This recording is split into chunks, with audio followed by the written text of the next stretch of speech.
Evanston Plan Commission, and we are considering items which were continued from our last meeting, and also the Plan Commission work plan that needs to be presented to the rules body of the City Council. We have a quorum, and the first item on our agenda is the minutes from the last meeting, a draft which should be in front of you. On the minutes, Mr. Chairman, under item 4, zoning text amendment, at the bottom of page 2, we have Commissioner Schur making a motion, and at the top of page 3, we have him seconding the motion. I think it ain't supposed to work that way. Does anyone remember who seconded that motion or who made the motion? The odds are that I either made it or seconded it, and I'll give him the honor and I'll second it. I believe you made the motion and really? I seconded it. Oh, okay.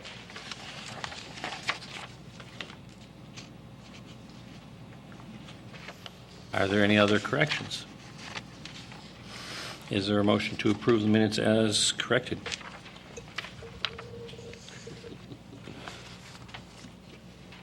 Approved. Move to approve. It's been moved and seconded. All those in favor say aye. Aye. Opposed, nay. At our last meeting, we had taken several motions with respect to changes to the draft amendments to the ordinance concerning bed and breakfast establishments, and we were just beginning to consider parking questions. And I don't remember who wanted to discuss it, but... I did. Oh. Yeah, I think it's another case of trying to make one size fits all. There are some neighborhoods where parking is no issue whatsoever. There are neighborhoods like yours, Chairman, where you couldn't find a parking space if your life depended on it. And I think this is something that should be left up to the special use vetting process.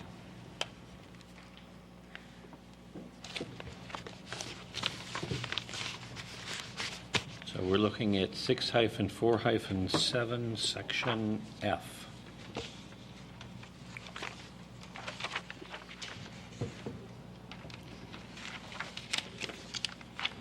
Is there any further discussion, or does anyone desire to make a motion with respect to guest parking?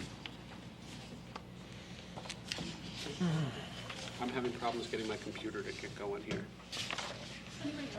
And the first time it booted, it said disk failure, so now it's booted. Yes, do you have an extra one? Thank you so much.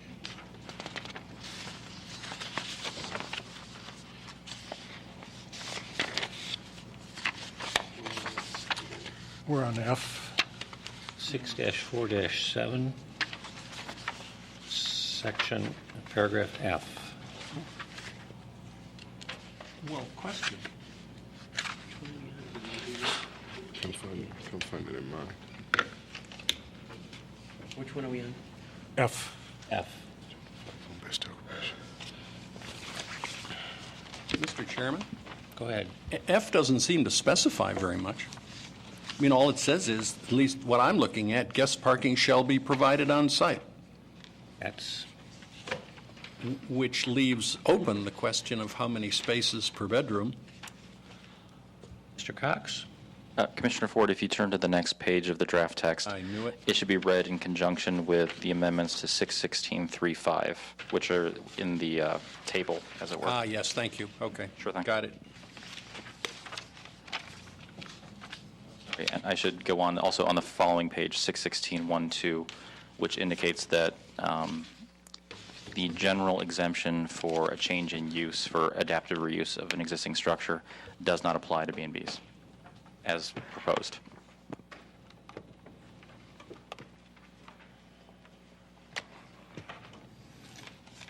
Thank you.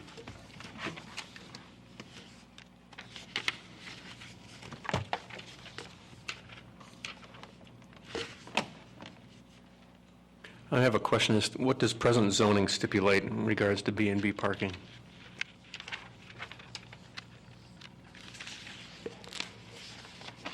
Basically, it does not require parking unless you're adding square footage. It is very open in terms of where you can park. It encourages people to park on the public street adjacent to the bed and breakfast, but there are some situations where that's not possible, some situations where that is possible. Staff perspective was to take a look seriously at a 1-to-1 parking ratio or something like that for bed and breakfast, and then the approach could be to request a variance if you run into a situation where a B&B is proposed to be established at a location where there's ample street parking.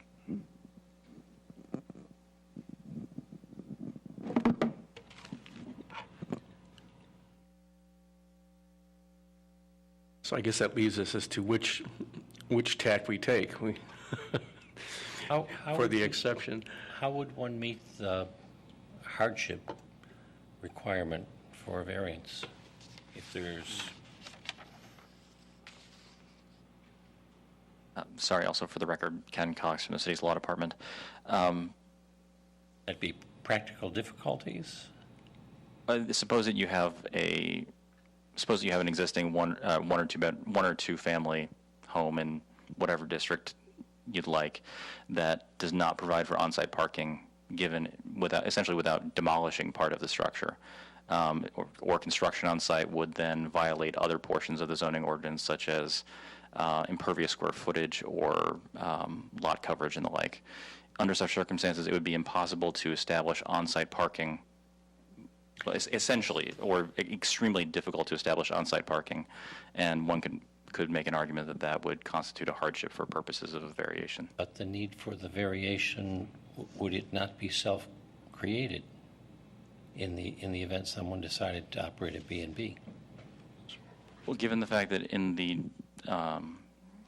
scenario I described, there's no parking for the residents either, one could argue that there already exists a certain amount of parking-related hardship that would already before application for a special use. That's good.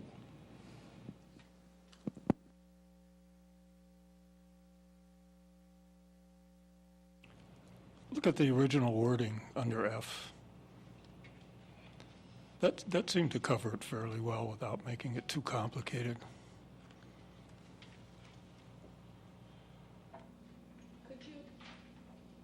Excuse me. Could you read the original wording that you're referring to? I don't have it in front of me. Okay. Oh, now I do. But would you read it anyway? Okay. Guest parking. Guest parking may be provided either on site in the rear of the public alley, off a public alley, or along the curb abutting the lot, but at no time shall guest parking be permitted in front or side yard.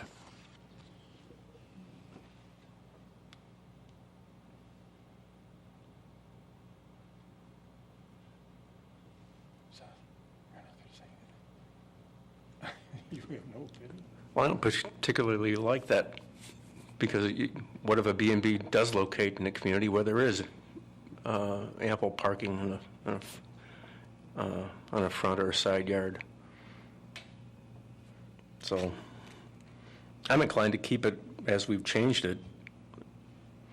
And if someone wants to come in and request a variance, improve hardship by virtue of the examples that Mr. Cox mentioned, I think that serves everyone's purpose, doesn't it? We allow parking in front or side yard?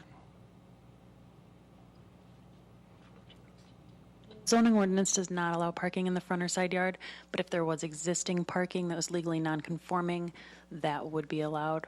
Also to note, one of the standards for variances is that the proposed variance is not intended to extract additional income from the property, and you may run into a problem with that. What kind of problem would you run into? That the variance enables them to make money on? Correct. So then you can't apply for a hardship variance, so that's a problem. I mean, I would, in my neighborhood, in our neighborhood, Rich, there's ample street parking. on the east side, there's, in other areas, there is almost no parking. So I think it should be the discretion, though, of the council as to whether or not they allow off-site parking on the street. I don't know how you legislate against accommodating all variables or all locations in the So city. that's what I You don't know, know what- again, my neighborhood is tons of parking. It is a special use, so it would be considered on a case-by-case basis. But then we should not make it a hardship, because if it's a hardship, it's not going to happen. Jim? But don't we have to provide some standard against which that special use judgment would be made? I mean, as I listen to this, I'm leaning toward dealing it with through the special use process rather than through the variance process. But it seems to me we can't leave it wide open, that as it goes into, that somehow you got to know that here's what we'd like. I mean, we got to give the council some guideline. Yeah, Let me ask staff, what are the special use standards?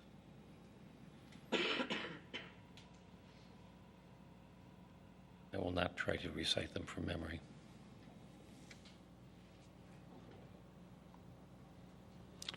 There was a recommendation before that there be one parking spot per bedroom, Well, that's in there. and that's already in there. Isn't it?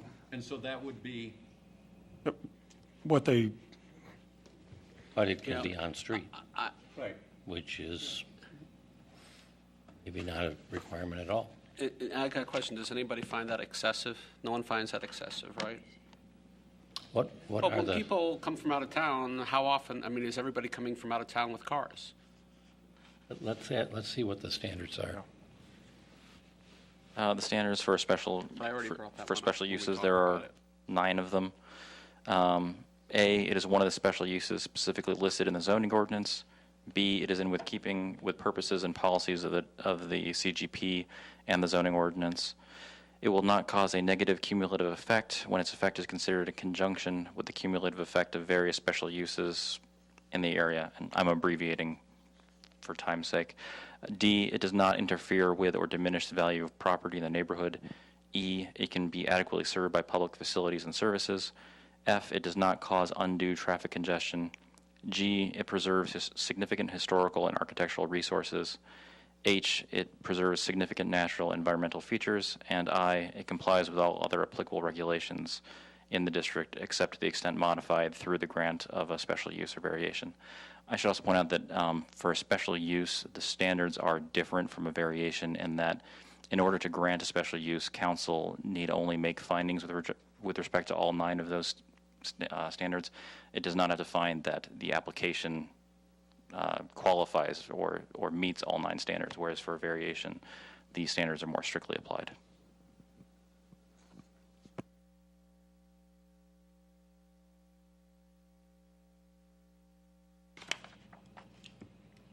Is there anyone who wishes to make a motion?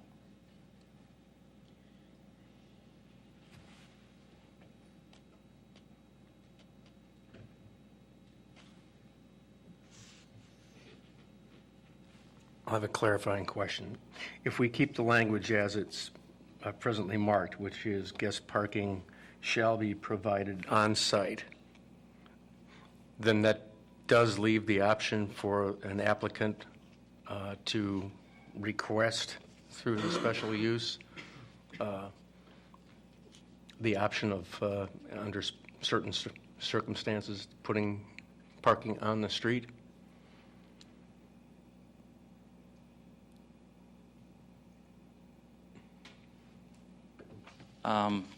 It's an interesting question. I don't think it would. When we grant major variations related to parking, it's a change in number required, not location, as far as I can think. So say, based upon the number of guest rooms that are to be provided in the B&B, you have to, and also the as proposed, the text would require at least one parking space on site for the owner, operator, occupant.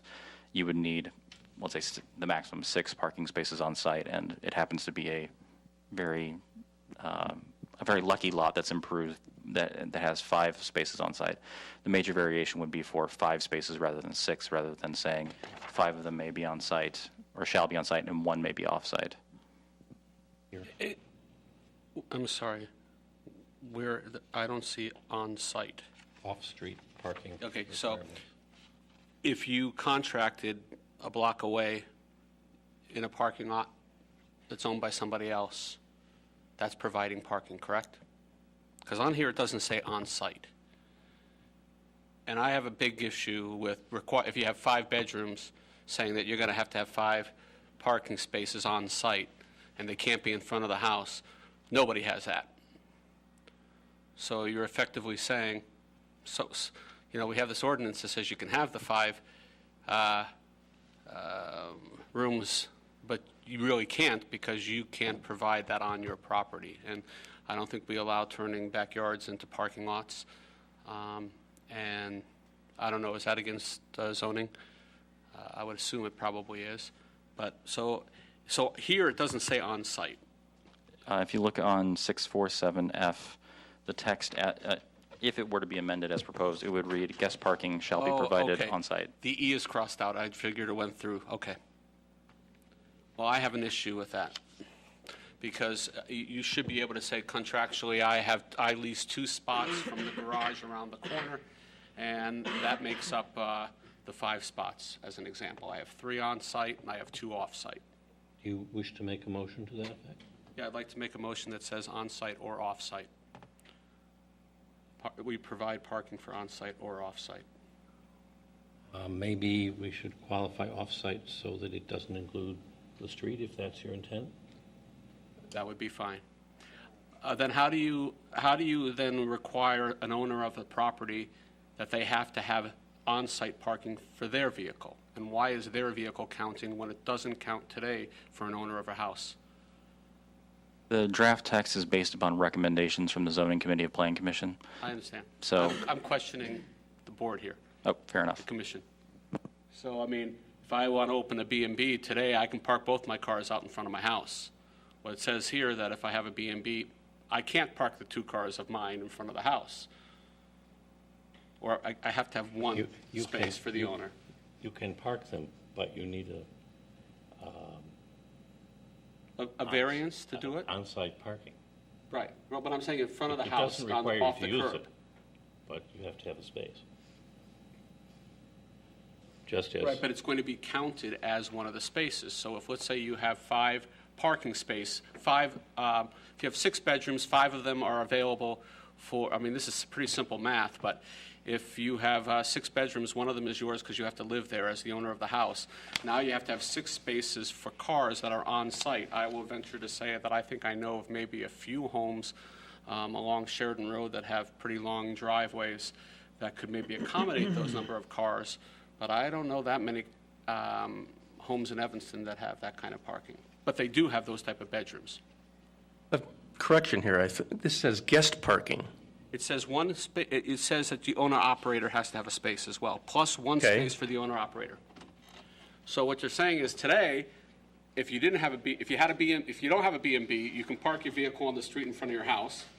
But as soon as you open up a B&B and you get the license for it, you can no longer park that car that you've always parked in front of your house anymore.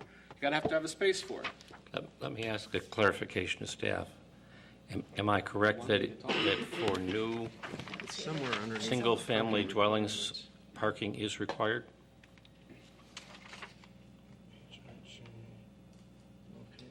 For new single-family dwellings, 2 parking spaces would be required. That doesn't mean that that's where they have to park, but those spaces have to be provided. Okay, but that's for new, you said, correct? Correct. How many new homes are being built in Evanston? We're talking about people who've lived in homes for 20 years, want to stay longer, be able to pay their taxes. I mean, these were the conversations I heard from the alderman as the reason why we want to have an ordinance. So that's great, but today I have a garage that we don't use, and we park on the street. But if you have the garage, you need to keep, you're not legal non-conforming. You have to have the spaces. You just don't have to use them. It's from one for the owner. That's correct, but I cannot use them for one of my bedrooms Say where it that I'm is. leasing. It has to be used, it can't be counted as one of the parking be on the street. spaces for, that we're renting. Sure. That we, as part of the B&B. If you have two, One of if- them can be, not two and of the them. other would be the owner's space. That's right. But Oh, here we why? The owner can park on the street today. Why are we saying that if we have a B&B license, you can no longer park your car on the street and your space can't be used? You're not going to be booked 100% of the year. I just think it's onerous. Does anybody else think it's onerous? Rich, you asked me you start talking, so what do you think? I hear what's your opinion. I think it's going to be difficult to come up with language that satisfies everything, and might be more trouble than it's worth. You know, parking's parking. Either have it or you don't have it. What does that And you're mean? in- You have it on site, or you don't have it on site, or you enable parking as long as it's No. on site or off site? Can't be in front of the house, In- but it, In the neighborhoods that have a lot of on-street parking, the people are going to park on the street. are going to, or they should be able to park on the street. Well, they should be able to park on the street.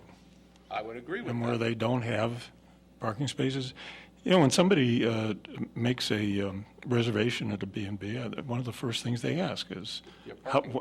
how's parking?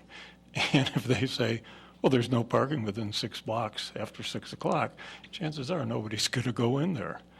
Nobody's going to take them up on it, so it And might Rich, be self-regulating. I agree with that, and that's, but I think the ordinance should say on-site or off-site. So if you want to specify off-site in a garage, as long as it's not on-street or you're leasing spaces for this, I think that's fine. But I just think it's wrong to require on-site, on somebody's property. You know, what Chairman? happens if they want to valet it? Scott, if we went back to the original language in F, but instead of may, we said shall, guest parking shall be provided on-site, in the rear, along the curb, or in leased space off-site. I would think that would be good.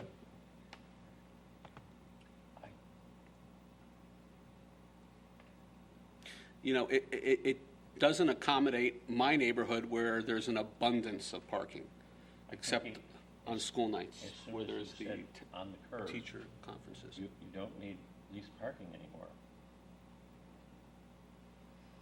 Well, you might in your neighborhood. But the people can make those arrangements without it being specified in the ordinance.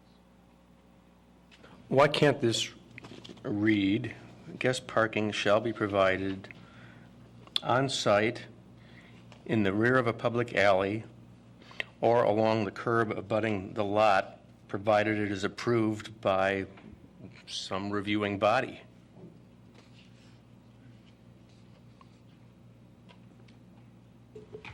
If you turn that into a standard, providing that in granting the special use, zoning board finds parking is adequate. You can do that. You need a standard other than just approved. Well, that's why I'm not an attorney, so I figured I'd throw that out there and see what you language meisters can come up with. Can I make a suggestion now that I've caught up? This is if I'm make sure I'm on the right 6-4-7 F guest parking. The issue is whether or not the proposed language is acceptable. If a bed and breakfast to me at least my understanding and reviewing the definitions, it's basically, we're requiring that the bed and breakfast be operated by someone who lives there, right? So it's kind of like somebody's house.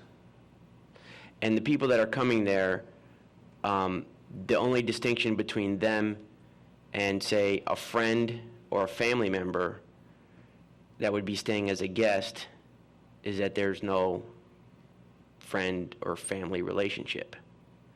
So if friends and family come and visit someone at their house, they can park wherever parking is available. So I live on South Boulevard. You can't park on South Boulevard, at least in front of where I live, so you'd have to drive around to Hinman or Judson or Chicago Avenue, and you'd find a parking space and you'd park there. And if we have friends and family that come and stay with us for 1 day, 2 days, 3 days, a week, a month, it never happens, but, you know, a few days, they're going to have to park wherever they can find available parking. There's no requirement on a property owner to provide parking for their guests that come to visit. The development that I live in has a parking requirement for, you know, based on the units and the size and everything else. I guess what I'm saying is, I don't think we should even have a parking requirement for guests for bed and breakfast, because it's not like a hotel. It's not like a hotel where a hotel, you have to have parking because you're essentially within a contiguous building, and it's a different type of setup. These are not motels, these are not hotels, these are homes, and basically you're only looking, you're looking at six maximum of 5 bedrooms. I mean, if you're going to have a parking requirement, you're not going to have a bed and breakfast. It's the way I look at it. I don't think you could have one. Why I have isn't it to- exactly like a hotel? What's that? Why isn't it exactly like a hotel? It's just a little hotel. People are coming and they're paying to come. And it seems to me, let's come around and look at this from the other direction. Not in terms of a parking requirement, but in terms of a business necessity. If you can't assure parking, you're not going to function as a bed and breakfast. Therefore, if we want to encourage bed and breakfasts, we have to make it possible for them to provide parking in a way that doesn't have them end up on the neighbor's front lawn. Well, that's a good point. I mean, they won't end up on the front lawn, but in reality is if the bed and breakfast owner-operator goes into business without ascertaining first the availability of parking, then they're probably not good business people. They're going to make that assessment before they even open a bed and breakfast. I certainly wouldn't open a bed and breakfast in downtown Chicago in the Loop if I lived in a mansion, say, for example, on Dearborn, because I know that parking in the Gold Coast is extremely difficult, next to impossible. So the reality, I think, of the situation is that the circumstances wouldn't allow a bed and breakfast. But in Evanston, there's a bed and breakfast is going to be located probably within just certain areas, I think. I don't think it can be located in just any area in Evanston. The types of houses that are going to have this type of offering, you know, is going to be a fairly larger house, a big house, maybe along the lake or Northwest Evanston or something. But, you know, and I think if we look at the parking in those areas, someone's going to open up a bed and breakfast if there's certain factors that are met in order for them to operate their business. But I think to require them to have parking may actually be a deterrent. And I think the bed and breakfast, there's a distinction between the bed and breakfast and the motel hotel based on the type of offerings. A hotel, the operator doesn't have to live there. So it's really not the operator's home or abode. In a motel, the same thing. And there certainly are some similarities. I just think that we're not setting a bed and breakfast up to succeed in Evanston if we require that they have parking. Because again, I go back, I don't see it much of a distinction if I moved or we all moved. And Chairman Peters said, well, I want you all to come visit me and stay at my house for a couple of weeks. He doesn't have to require that everybody on the Plan Commission have a parking spot in order to do that. You have to make it an open meeting, invite the whole public.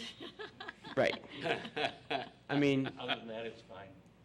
and if we take him out for dinner, and if we, buy him, things to drink and things to eat, I mean, we're basically, we're giving him something for the hospitality he's showing us. I just don't think a bed and breakfast basically, I don't think it's a good idea to elevate it to the level of a motel and hotel. If we're talking, if we're talking a larger scale, if we see the potential that it's going to be disruptive for basically other homeowners and being able to find parking spaces, then that's an issue that maybe we should, confront. But I think we need to look at basically how this is going to operate in the real world. Just my humble opinion. Lenny, I think we need to err on the other side of the equation here, given the concern that was expressed by both the aldermen that worked on this and brought this forward to us. I mean, I sense from them a level of concern and the potential for abuse on a number of these areas, and I would rather err more on the side of requiring parking on site than doing something totally laissez-faire, whatever you want. Here's your yellow placking placard. Go find a spot wherever you can. But I think we want to. I'm trying to find a language, or at least encourage someone else here that's more adept at the law to come up with some language which emphasizes and encourages parking on site, but gives the applicant the opportunity to prove that there is ample, say, on-street parking that can be used to augment, say, on-site parking, given the certain characteristics of that neighborhood. And because it's a special use, neighbors will be able to come and give their 2 cents, and then hopefully the body can make a decision based upon the actual characteristics of each specific site. And I do agree with you, but I think you should also, as far as prove that you can also have sites parking off-site, that you're leasing spaces. So I would agree with you. I wouldn't be against that, My whole issue is forcing the parking to be on their property. Let me ask if, I have one additional comment. I think what I would do is balance. I'm on, I believe. There are 2 things to balance here. One is how many cars are going to be on the street, additional cars, and taking up parking places that would otherwise be used for the neighbors. So is it an aggravation to the neighbors because there are so many more cars on the street? That's one concern. There's another concern that I would have, that cramming a bunch of cars onto a lot, however large it may be, is often unsightly. And so requiring that everything be on site, I mean, I used to live in a house where I had a big circular drive that was, I assume, legally non-conforming, where I could have bunched a whole slew of cars, but it wouldn't have looked very nice. And I don't think my neighbors would have appreciated it if I had told my friends or my paying guests that they can all cram into my circular drive in the front of my house. So I think there are 2 concerns. One is, does it take up spaces on the street that are otherwise scarce? Number 2 is it unsightly? And I actually think that falling somewhere in the middle is a good thing.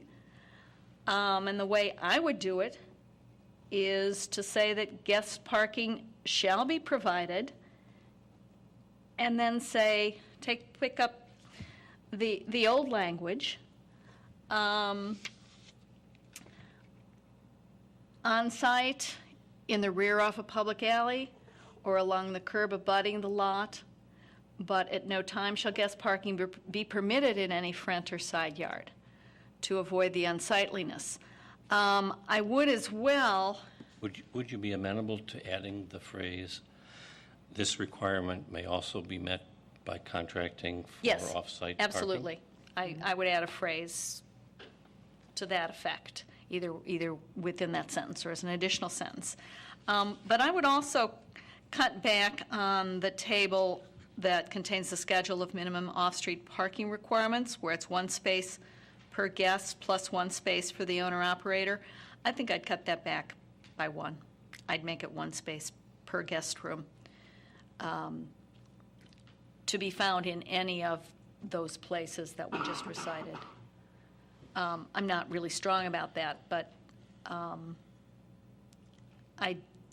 doubt very much that we're going to have any bed and breakfast in this town where every room is going to be occupied all the time. And so this is really a huge concern that has to be addressed in such an onerous way. It's difficult to find that many parking spaces, and certainly on site, and I wouldn't like to see them on site. Well, if we eliminate the owner requirement for on-site parking, but stipulate that any on-site parking is for guests, then the owner has to make an assessment as to whether they are going to provide a spot for themselves on site, or by virtue of their experience, they know that they're always going to be able to find a place on the street. Well, that's Right? true. That's true. I mean, I guess I'm not as strong as changing the numbers. I'm not arguing one way or the other. I'm Deducting just it by stating one. But I am strong about having a bunch of options, because piling a whole bunch of cars in my circular drive in front of my house wouldn't have been pretty for anyone to see.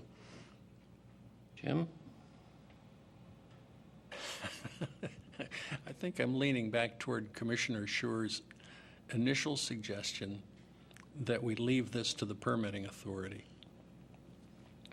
And I would be tempted to word this to say, guest parking shall be provided on site unless an alternative is approved by the permitting authority. And that leaves the owner free to come in and argue as part of the special use proceedings for leased space, for parking on the street, for whatever. It leaves, obviously, it leaves a lot of discretion, but as long as we don't have to exercise that discretion, I think that's okay. Mr. I Cox? think we can trust that the neighbors who are invited in You betcha. will probably say something about parking. Mr. Cox, how could you accomplish this? While the burden of determining whether or not the parking requirements would be adequately met by another proposal would not fall on the Planning Commission, a recommendation to that effect would fall on the shoulders of the ZBA before it went to council. And absent a standard as to what the parking should be, and leaving it wholly to their discretion, I think leaves it overly ambiguous. Still, you have the space in 6-1635, 1 space per guest room. So the discretion you're leaving them is not so much with respect to the number as with respect to the place. And the preferred place is on site. I think this brings us back to Chairman Peters' comment before that parking not required on site may not be considered required at all, and that if you say that a parking requirement can be satisfied by parking on the street, that's wholly dependent upon the particular street and and other circumstances. If the B&B is located on a side of the street that is resident only, restricted or time restricted or some such, that significantly complicates the parking calculations that will have to be made for any such application. Seth? I think, again, the requiring the 5 parking spaces for 5 rooms is excessive. This is Evanston. A lot of people coming here are going to probably use the B&B to go to Northwestern or other businesses in town. Probably won't be coming in with cars, or at least everyone. And, I do think we should have a requirement. I think a 1-for-1 is probably excessive.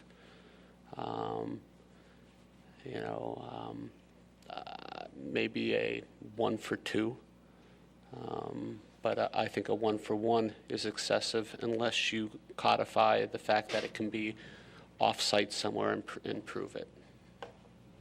So I don't want to, I don't want it just to be, just come to the council and prove that you've got parking. I think you need to put something in there. Lenny, I think you were next. I just have a question. The B&B use, is it, and pardon my ignorance, but is there a zoning map? Is it limited to a particular zoning district? Actually, I just was asking Melissa a moment ago about a use matrix. I have one in my office that I will go get. It's only allowed essentially in something like 6 or 7 districts as a special use, which they're primarily the residential districts, and I think the T1 and T2 transitional districts, because the B&B establishment use must be accessory to a 1 or 2 family dwelling. And given the fact that those are the districts we're in, we find 1 and 2 family dwellings, those are the districts to which it's restricted. If I could add, my recollection is it's permitted by special use in R1 through R6 districts. We'll confirm that for you. Okay. Because, I mean, it would seem to me that the district within which the B&B would be located, if it's pretty narrow, we would have a pretty reasonable idea of what the parking capacity is currently. I think knowing that would help us basically make a recommendation. I think they're all different. I mean, I think it's all the residential, and even if we take R3. So it could be anywhere in the city. As long as it's residential, yes. The residential districts. But if we took, for example, R3, some places there's lots of parking and some places it's scarce. R4 Okay. would be the same. Well, I'll withhold saying anything else then on that point. Let me ask. To me, would we build? Well,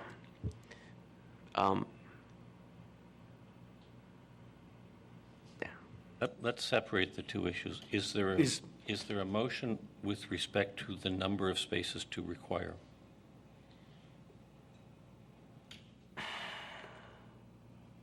I would move that the default requirement be 1 space per guest room.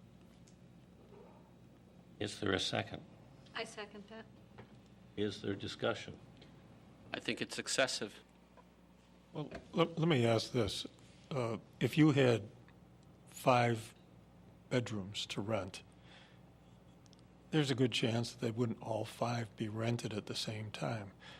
So are you requiring 5 parking spaces all the time when you might not be using them, but some of the time? Yes. Yes. Why it's excessive? However, when I seconded it, I was only seconding the number and not that they necessarily be on site. Yeah, the motion is only the number. Say that again, please. Well, if the motion is the number of sites that must be provided, Okay, we haven't That's- specified at this point that's where a they are. separate issue from where they must be. Okay, thank you. I still think it's excessive. Is there any further discussion? All those in favor, I guess we better say, all those in favor, raise your hands. Okay. 1, 2, 3, 4 in favor. I guess. All those opposed? 1, 2. Motion carries. Is there a motion with respect to where the spaces should be? For example, the language in F without amendment, plus the sentence that the requirement may be met by contracting for off-street parking. So I'm fine with that. So I'd like to make a motion that guest parking shall be provided either on-site or through a contract for off-site parking for the remainder of the spaces. What about the rest of the wording that was? Oh, the curb? Oh, I'm sorry, yeah. I'm- So in the rear, off a public alley, or along the curb abutting the lot, but at no time shall guest parking be permitted in front or the side yard. Is there a second to that motion? Second. Is there discussion? Yeah, I've got a quick question. Assuming that guest parking is provided off-site, how do we verify? I mean, is there owner-operator actually going to provide something to the city attesting to the fact that they've actually secured a place? Yes. Okay. Yes, they would. We would not release their permit until that was provided. Thank you, Dennis. I assume the method would be the same as where that requirement obtains for other uses. Correct. Is there any further discussion? Can you read the motion again, please? Guest parking shall be provided either on-site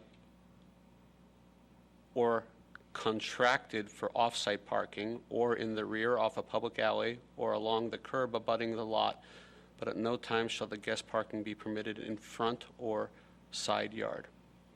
It's essentially Or F some kind of wording like, without any amendment, plus the sentence allowing contracting. Except that it would be shall instead of may. Yes. Yes. did I say may, or did I say shall? No, you said shall. Oh. It's just that, It shall, but but that's one thing we would be It's changing, stated. that the may would be changed to shall. is there any further discussion? Do we want to add the clause that you could then come to the council with other alternatives? What Let's, other alternatives are there? It looks like we've covered every Street possible parking. place, except Street hanging parking. from a tree. Street parking. In my neighborhood, there is. A curb ample- abutting the property.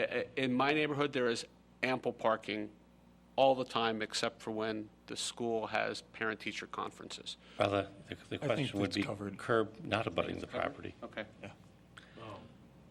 I Yeah. think we've covered No, it. but it's curb, you're right, it's curb not abutting the property. Let's In do front of this your house. motion, and then That's mine. we'll see if we can have another one. All those in favor of the motion, raise your hands. 1, 2, 3, 4, 5, 6. Motion carries. We had one abstention over here. All those opposed? 1 in opposition. Is there any further discussion of parking or motions?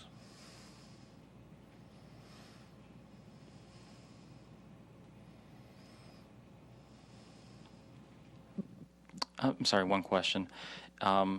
If your recommendation is to allow the leasing of off-site parking to satisfy the requirements, should those spaces be located within a certain distance of the use? No.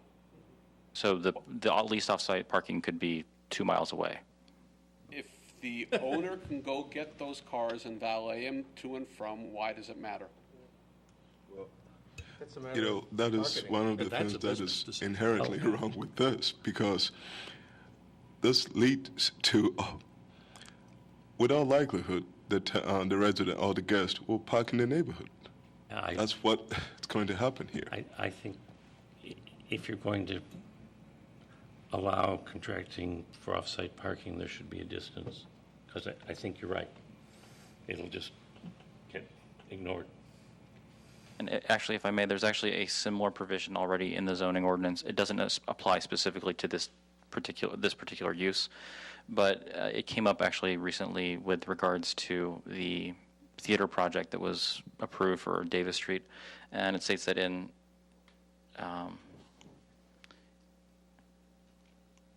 allows for leasing essentially from the city. I understand that's not the proposal here, but it allows for leasing from a city parking lot so long as it's within 1,000 feet. There are several other distinctions that I don't think are necessarily applicable here, so I'll forgo reciting them all, but the 1,000 feet is the radius that's required. What's the distance between the Church Street B&B and the city parking lot on Maple? I don't remember it exactly, but the Church Street B&B to the Chicago Church parking lot is just under 1,000 feet.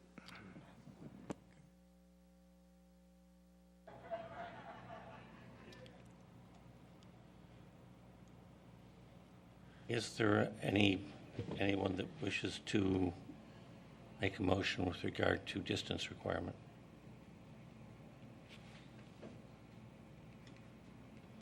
Oh, go ahead. No, go ahead.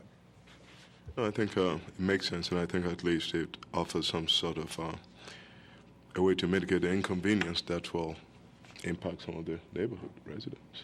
And keep in mind that they don't have to go to a city lot. They can rent garage space from somebody else in the neighborhood.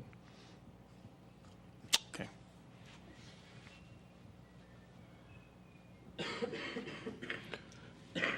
Hearing no motion with respect to... Oh, actually, I'd like to make a motion that we confine the off-site leased space to be within 1,000 feet. I think that's a reasonable distance. Is there a second? Ready to vote for that, right? Ah.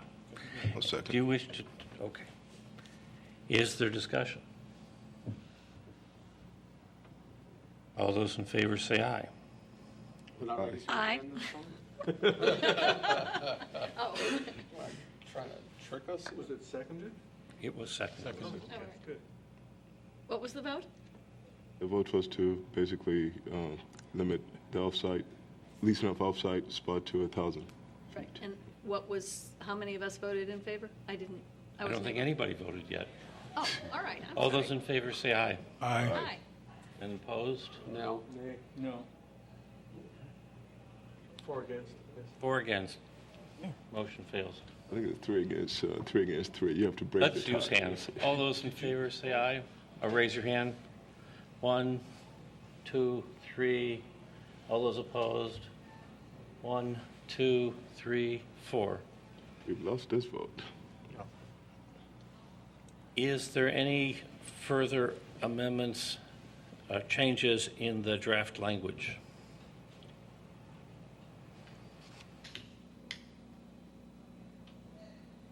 Hearing no additional suggested changes, is there a motion to recommend the draft changes to the bed and breakfast provisions and the parking provisions consistent with the changes that have been recommended by this body?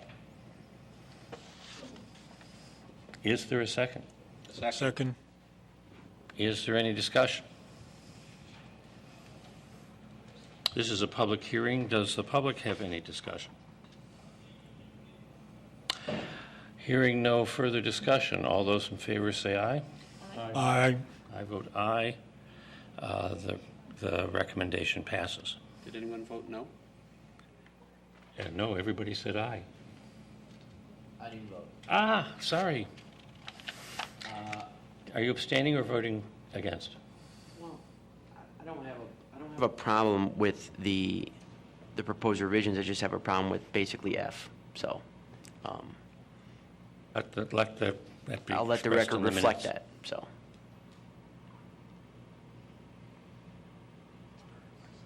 That brings us to proposed amendment relating to home occupations.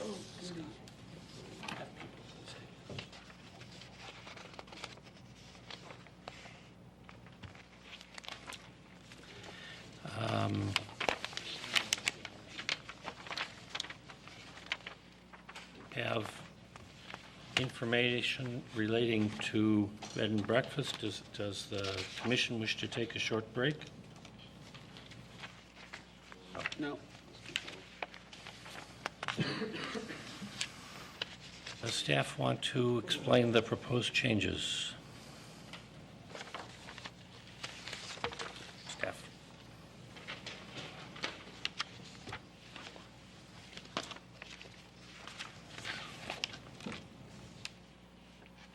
The proposal is to amend sections 654 and 657 of the zoning ordinance, both which relate to home occupations.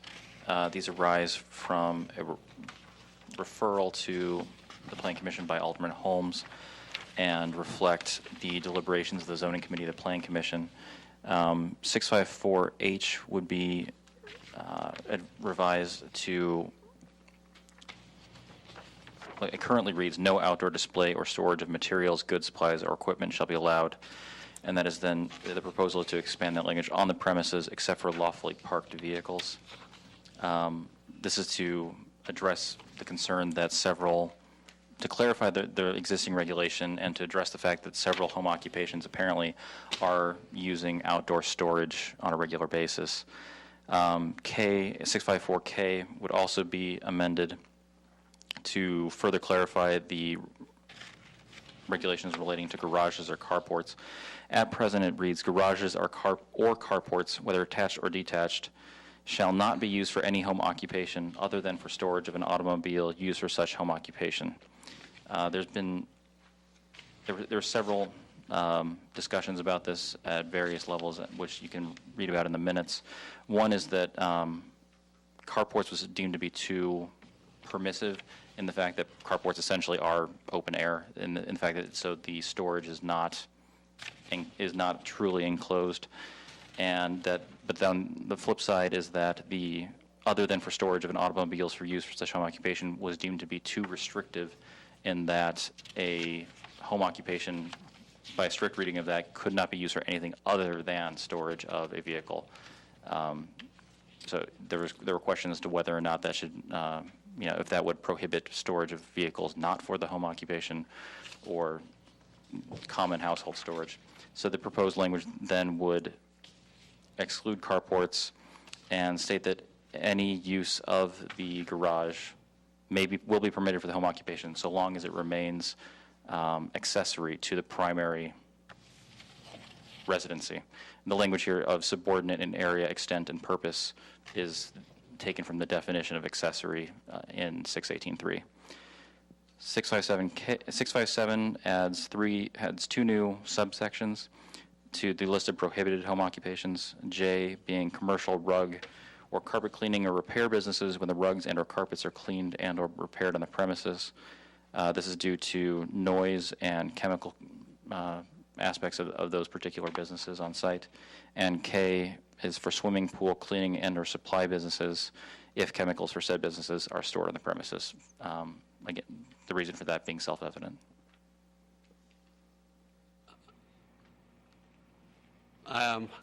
You kind of confused me on the H and K. Sure, please. I don't have the legal mind you do. So, a car used, a vehicle used for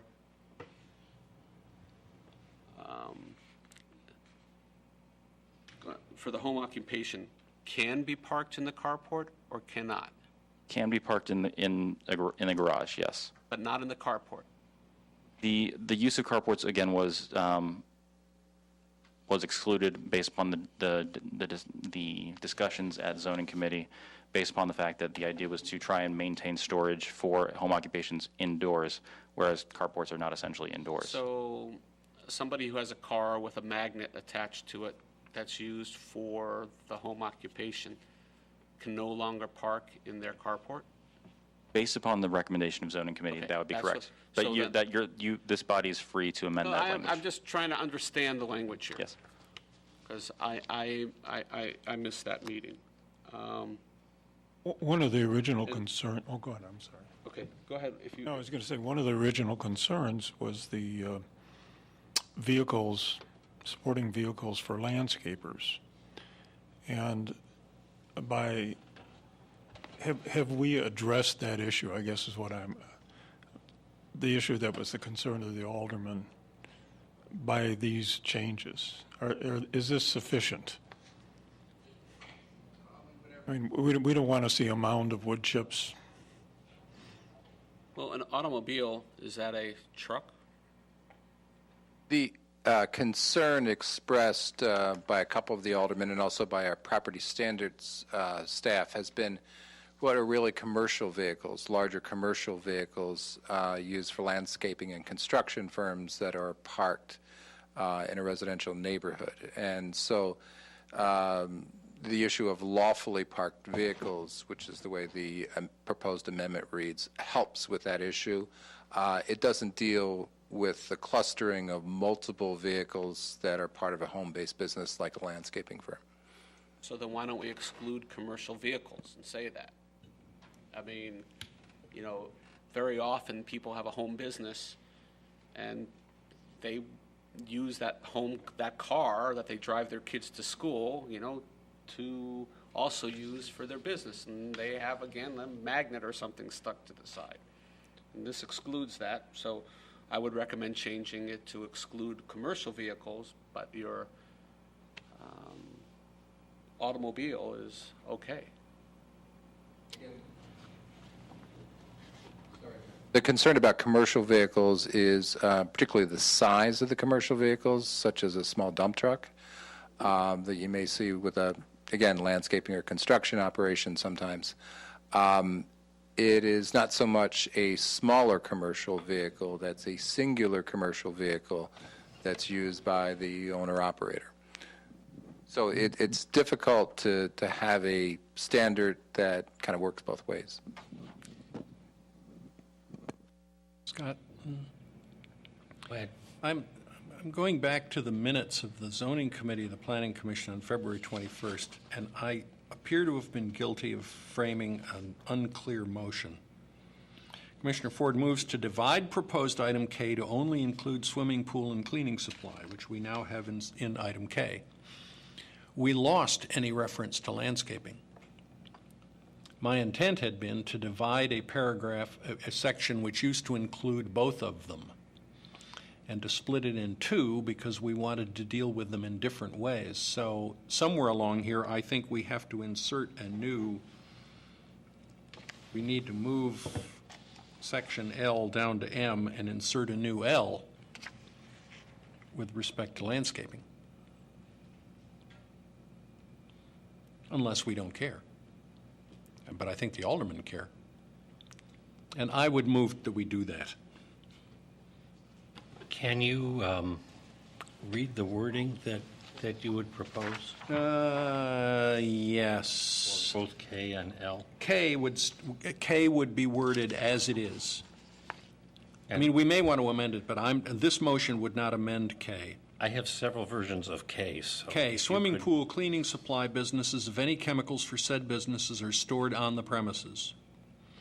Then a new L, landscaping businesses. Wait.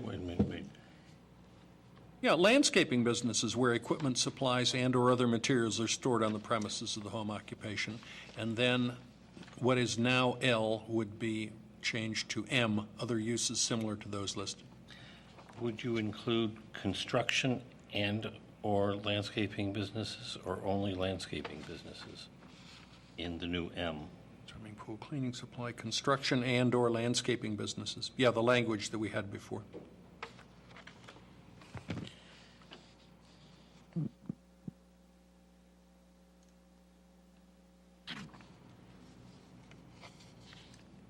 Is that a motion? That's a motion.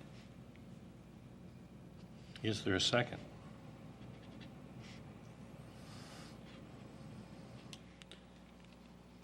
Okay. I'm not clear about the motion. Can you read it once again, please? When we came into the zoning committee, we had a section which read swimming pool, cleaning supply, construction and/or landscaping businesses when equipment, supplies, and other materials are stored on the premises of the home occupation. And what I meant to accomplish was to divide that so that we had swimming pool cleaning supply in one section and construction and/or landscaping in another section. Because it seemed at the time that we wanted to treat them differently. But they're both being excluded, They're both so being how are excluded. we It doesn't treating them treat them differently by different. separating them out as opposed to putting them all together in one? We're excluding swimming pool cleaning supply. We're excluding construction and/or landscaping businesses when equipment, supplies, and/or other materials are stored, okay? Are stored on premises. Yes. Why do we care if a landscaping business stores some of their tools in their garage? And I have neighbors that have a four-car garage. I mean, it's humongous. It's this big brick building that, you know, you could turn into a house practically. I mean, why couldn't they store some landscaping equipment there? So I would agree if the landscaping equipment is in view, but not if it was in a garage. I think they should be able to store in a garage. What about fuel? You know, I think that it depends, if it's a home business where somebody has got one truck, I don't see a problem with it. I do see a problem with it if it is more than that. My neighbor has 4 lawnmowers and typically 4 gallons of gasoline in the garage for a landscaping business. I don't have a problem with that. You're not bothered by 4 gallons of gasoline? No. I have a gallon of gasoline for my lawnmower and a gallon of gasoline for my snow blower. So this guy's got 2 more. I mean, is 4 gallons excessive? I don't know. It's explosive. So is 1 gallon.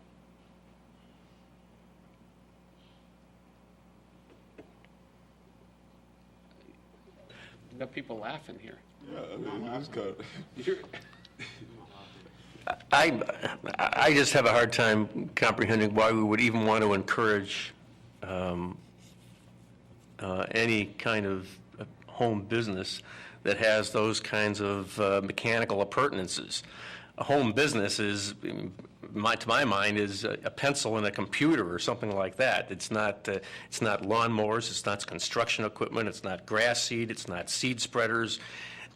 It's none of that stuff, because it just becomes a slippery slope. So Eventually, just a second. Yeah. Eventually, this person's going to have their entire garage full of equipment, which means that their vehicle's going to have to park someplace, which is invariably at some point in time going to be inconvenient. So I would agree that to the language as it's presently Before written. you give an answer, let me see if anyone else has wants to partake in the discussion. So if I understood, there's a motion to include and excluded. Okay. Well, I think we're trying to clarify it. So if the motion is to include landscaping as a prohibited home occupation use, is that my understanding? The motion is to separate them and have... But to include it on the list. Yes. To include it on the list and thereby be able to regulate it. Okay. Because As I understand it, swimming pool and cleaning supply businesses will be prohibited. Right. End of section K. L then would say, construction and/or landscaping businesses would be prohibited when equipment, supplies, and/or other materials are stored on the premises.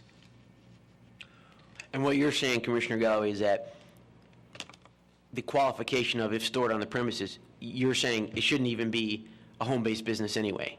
No, I got no problem with Okay. that, but I do have a problem with the equipment. I mean, Can I talk yet? someone could be a construction manager or they might be a landscape designer. But it's just the equipment being stored. Yeah. Okay. I have much more of a problem with landscaping than with construction, because I really am afraid of fires with multiple lawnmowers, multiple gallons of gasoline, and in my experience, landscaping business generates landscaping waste. Okay. And I think construction doesn't typically generate waste which is stored for long periods, and the equipment is not volatile. How many people really store construction equipment? If people are in the construction business, how many of them really store construction, like equipment, like in their garage? I'm sorry, I'm going now. It's my turn now. I can answer So that I'm question. gonna- Whitney is next, and then I'm going to ask you to talk, and maybe multiple times. I'm just trying to get all the positions out before you begin to argue with people, so that we can get all the positions out. And Oh, should I go? No, apart from a plumber or a journeyman carpenter, most construction workers actually don't take heavy-duty equipment home. You don't see that. And in instances where somebody's even in construction management, the most you do is actually take a company car home. You don't bring heavy-duty equipment, bobcat or anything home.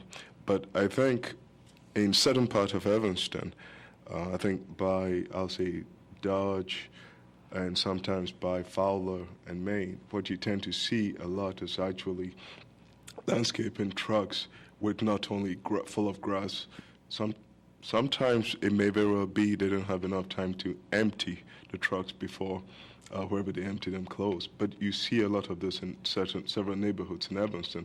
I think this actually makes an effort to actually address that. For me, I think what we need to look at two things. One is the right of somebody to actually operate a business, and the other thing is a residence. My right as a resident not to have my whole neighborhood have several trucks over there. And I think one way of doing it is actually having a commercial, making it possible for them to park in a commercial street, which some of the, taxi drivers, for instance, can't park on any street in Chicago. There are several sections that they can park. So maybe we can designate areas where they can park those trucks, but not in residential places. Seth? I think the issue is size. We all know handymen. And a handyman is a home occupation. A handyman isn't going to have a garage rented someplace in an area that allows him to store the things that we're forbidding. Okay, so I think it's all about commercialization. If somebody's a foreman for a construction company, you're right. They're going to drive home in the company car. But that's not a home occupation. That is working for somebody who has a business someplace else, and they have the company car. We're talking here home occupation. And what is home occupation? To me, if it is a handyman who has a lawnmower or has two lawnmowers and has a snow blower, hey, but he also does some electrical work because he's got a license to do that as well, and he does painting when he can. It seems to me what you're proposing here with this proposed, was it an M, or I don't know what number it was going to be, forbids that. And I don't think that's right. I think that a handyman should be able to store his limited equipment in his garage. And if that includes a couple lawnmowers and a snow blower and some minimal construction equipment, and if it's hidden and if it's in a garage, it should be enabled. And it should be allowed and, in my opinion, encouraged. It's once that handyman gets to a size where he has multiple trucks and, some number, if you want to say it's 4 gallons instead of 2 gallons of gas, then it's something else. And then you have to have a commercial building for that. But to me, you're really giving it to the little guy by excluding construction and lawn care equipment. But a handyman isn't going to be, really, at least they don't, do they mow lawns? Do they move snow? They actually, they fix incidental things in homes, so they don't really. My parents hired a handyman, and he was at our house growing up a couple days a week, and he did all of that. And if we didn't have the blower for the leaves, he brought his over. If we didn't have a snow blower, he came with his snow blower in the winter. And he was not quite a family member, but he was darn close. I grew up with his son. So it happens in Evanston. It happens in towns all over this country where people find a way. They find a way, right? And this excludes something precisely that I experienced growing up here in Evanston. I see lights and hands on my left. Okay. Seth, under K, I think we did discuss this, that, you see where it says, so long as the use thereof related to the home occupation is subordinate in area and extent and purpose to the principal residence. I think we were talking about allowing a certain portion of the garage space to be used as long as it was subordinate to the use of the garage, which is parking perhaps the owner's vehicle. So I don't think anybody's I read arguing it as a against total prohibition, I do too. Yeah. as it says these are prohibited. As soon as you put in lawn care equipment and things like that, or it's. Dennis?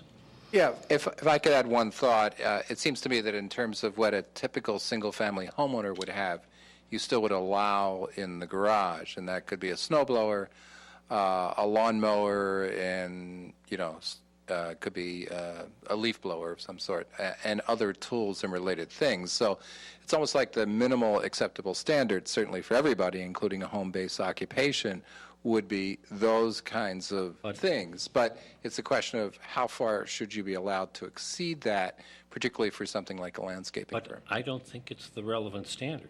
We are prohibiting restaurants, but we all have kitchens in our house and occasionally guests, sometimes up to 30 in my house, and it's very crowded.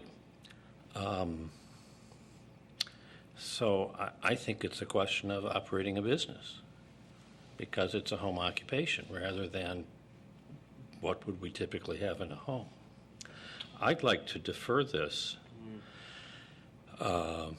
matter until we have a report from the fire department and other applicable departments who are in a position to give us information about the safety of storing swimming pool cleaning supplies, gasoline, multiple lawnmowers, multiple snow blowers, and so on and so forth. Because I think we are not in a position, at least I'm not in a position, and from the rolled eyes, some others are not in a position to know whether we're looking at safety hazards when that type of material is stored in garages. I would agree. I'm very sensitive to what you said, Seth. In fact, I know of a number of, for lack of a better description, handymen that they may have a table saw in their garage or their basement, but so might a homeowner. A homeowner might have just as many tools and items of equipment as it relates to a handyman construction in their house as a bona fide professional handyman might. So I think it's a matter of degree, and I don't know how we get there, but certainly at the point at which it becomes more hazardous than what you would normally find in a residence where the individual is doing it as a hobby, then I think that becomes prohibitive. I hear complaints about this on a regular basis from people whose neighbors are operating businesses, in particular landscaping, and there's trucks being loaded and unloaded with multiple lawnmowers, multiple snow blowers, gasoline, leaves, bush material. You absolutely should have a limit. But what you're saying is none. I think so that the you need a landscaping limit. business, not the business part, not the supervision and billing and use of pencils and computers, but the handling of landscaping materials in residential areas as a business is disturbing to others in the neighborhood. Chairman, I guess a couple questions. One is, would it make sense here to separate construction from landscaping? I think that makes sense. And under the construction, it seems to me that we're talking about two problems here. One is hazard and one is nuisance. I mean, I don't know why we care about swimming pool cleaning and supply unless it's hazardous. I think we do. I wonder if the issue of construction and the handyman can be solved by saying that any equipment, supplies, et cetera, which are stored on the site must be undercover.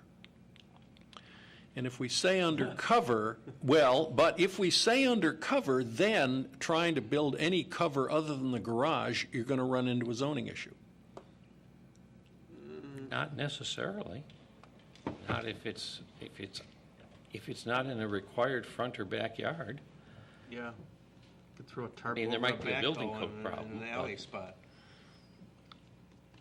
Yeah, it seems to me that It's tools and not equipment, I think. I mean, I think in the construction business, there's not going to be a big problem of the materials of the tools outside because they get stolen. But rather than Just- assuming that they won't be outside, I agree with you, not so much using the word cover, because I think that could be any kind of cover, including a tarp. But as long as they're not seen, because they're inside a structure, be it the home or the garage, or whatever Yeah. outbuilding there happens to be that's been approved, it seems to me that it's the unsightliness, it's the noise, it's the danger, and it's the coming and going. And those are all, and maybe other people have other things they'd like to add to the list, but it seems to me we're going at this backwards. Let's hit the nuisance, the danger, the unsightliness, rather than saying construction or landscaping businesses, and with such a broad brush that lots of things they do wouldn't be hazardous, wouldn't be unsightly, wouldn't be noisy. I agree with you, Scott, that I'd like to find out what the threshold for danger or hazard is, and that finding from city staff what that threshold is would be important. And I'd like to address the threshold rather than painting a broad brush that any supplies, any materials, any equipment can't be stored. Because if it's not dangerous and it's not unsightly and it's stored inside and no one sees it, why not? The microphone has been handed to our counsel. Maybe he wants to speak. A few points in response. One is that there are restrictions already in the city code regarding chemical storage. Those are in Title 8, the health portion of the code. I don't have them, readily at mind, but they're outside. Unfortunately, they're outside of the scope of this body's ability to recommend limits.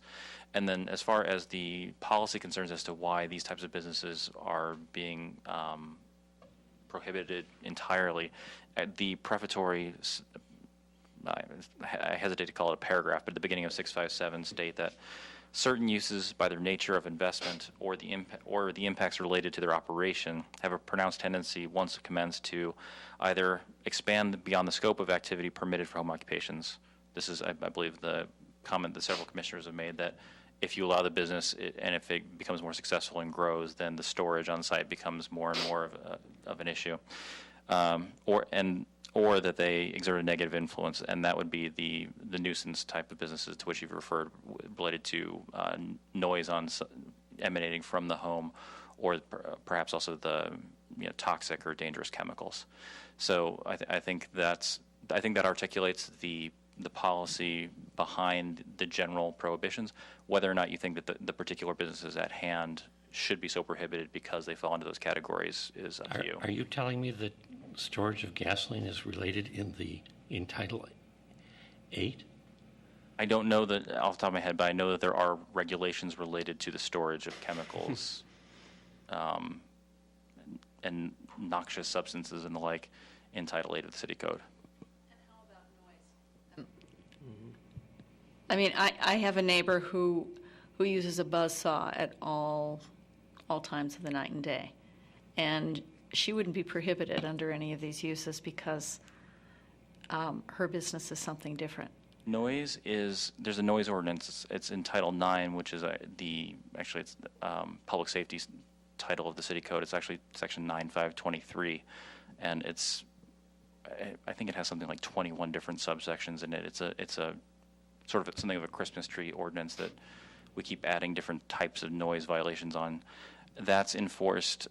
Tickets are written by the police and or property standards, who have to go out with a decibel meter and the like, and there's an entire process for that. Mm-hmm. So while the zoning ordinance might not reach your neighbor or similar person's activities, other parts of the City Code do. Okay, and I'm not suggesting that we add what she does to this list. Understood. I'm just trying to understand if we already have regulations against the sorts of activities that we're concerned about.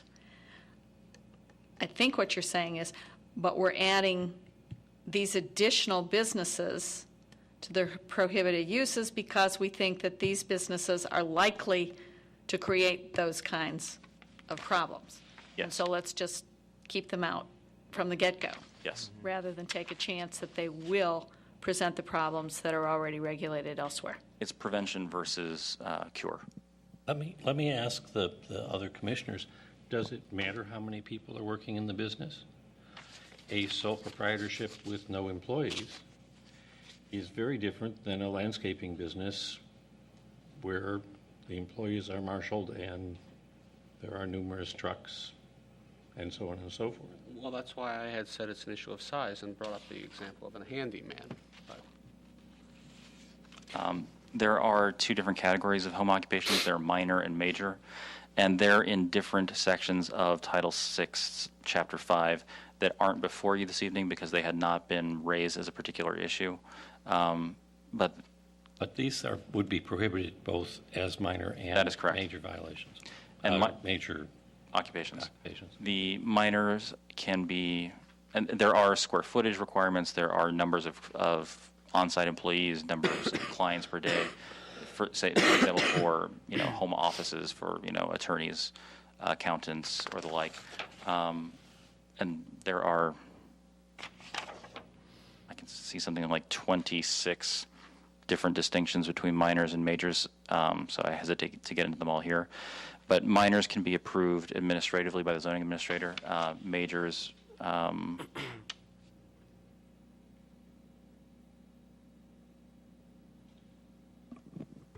Minor home occupations do not require licensing. They just simply have to follow the rules in the zoning code. For major home occupations, a license must be obtained that is approved by the zoning department. Mr. Chairman, the last paragraph L in 6-5-7 states other uses similar to those listed in this section 6-5-7 as determined by the zoning administrator pursuant to the provisions of 6-3-9 administrative interpretations. It seems as though some of the uses that we're talking about, there may be distinctions depending on the extent and the scope of the use. And I'm wondering whether or not we should leave it to the zoning administrator with regards to these other potential uses that may expand in scope that may then be defined as or interpreted as being in violation of in violation of 6-5-7.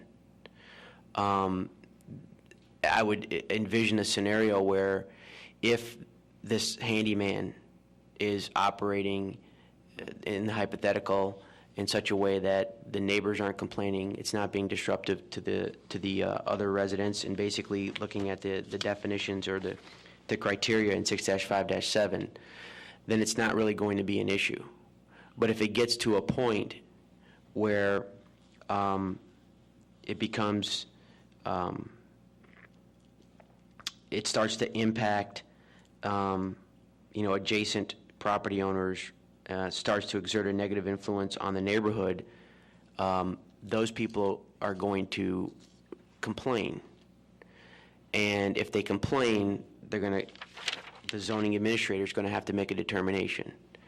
And if the zoning administrator makes a determination that, based on their investigation, the use is starting to resemble what's prohibited in 6-5-7, then the use has to stop.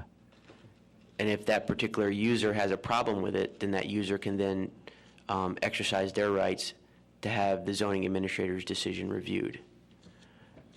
I mean, we may be, I think, exerting a lot of effort to try to come up with some specific scenarios that may or may not come to pass. But if they do, if an issue is arisen, that there's a procedure for the unique situation or two. Seth? I think that's actually, I think it's a good point. And it applies to other things that are on this list as well. How do we define warehousing?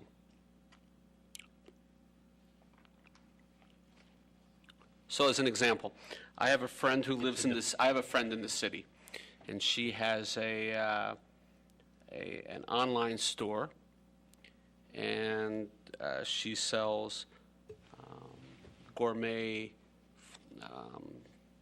gifts, not food like perishables, but things like olive oils or truffle oils and things like that. She uses her basement to store the product.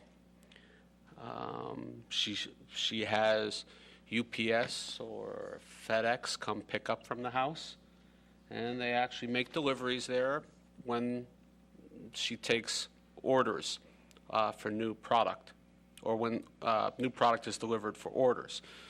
Is that considered a warehouse? A warehouse is not something we consider as allowed in terms of home occupation. If it is indeed a home occupation, which it sounds like it is, and it doesn't exceed the standards for minor variation, then that's a legal home occupation, as long as it's not, on our prohibited list in the ordinance.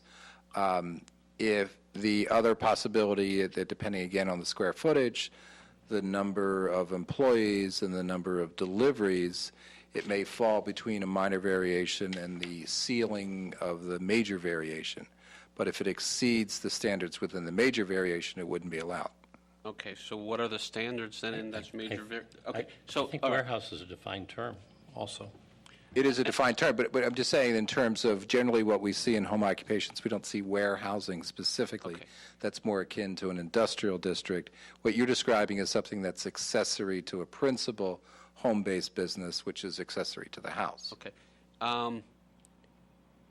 There's welding and machine shops, and I definitely understand that. I don't want my neighbor having, big welding equipment. However, we know people make jewelry and have welding equipment to make jewelry. Is that something that would be then? And then I have another example. When I was younger, I managed a roller skating store here in Evanston, and a guy who used to come in made bearings for roller skates in the basement of his house, and he was actually making a lot of money at the time doing that. He was selling it all over the country. You're smiling because you remember that roller skating fad, huh? So you could say that that's a machine shop. He's making bearings, but so my question is, where are the how does that kind of stuff fall in? Okay. As far as jewelry making, that's actually listed as an example of a permitted major home occupation in 656. And so that particular example is actually squarely addressed by the zoning ordinance, which is something of somewhat unusual.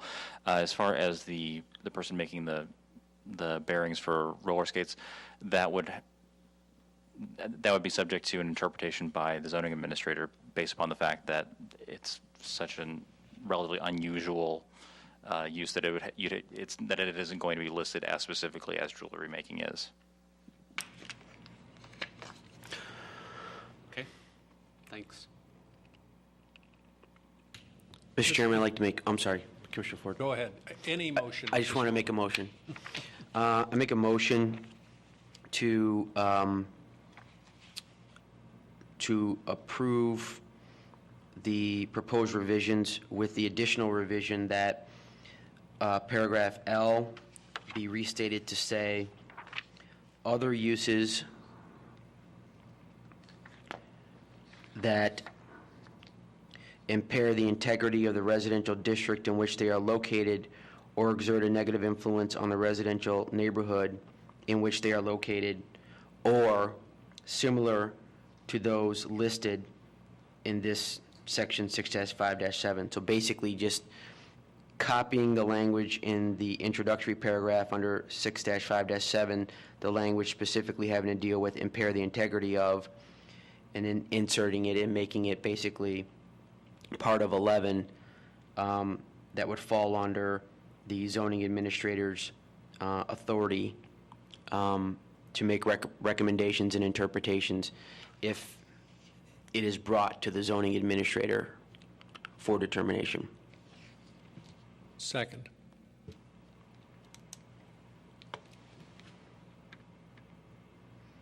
Is there a discussion of that motion? Am I missing something? What happened to landscaping in there, in the language? Well, in response, in listening to the discussion, I don't think that it would actually it should fall under a automatic prohibited use, because as I heard the discussion, at least I was impressed upon, like, for example, if your son mows lawns for other people in the neighborhood to make a few bucks, you're using your personal equipment at your own home, but they're doing it. I don't think anybody really considers that to be like a major type of landscaping use.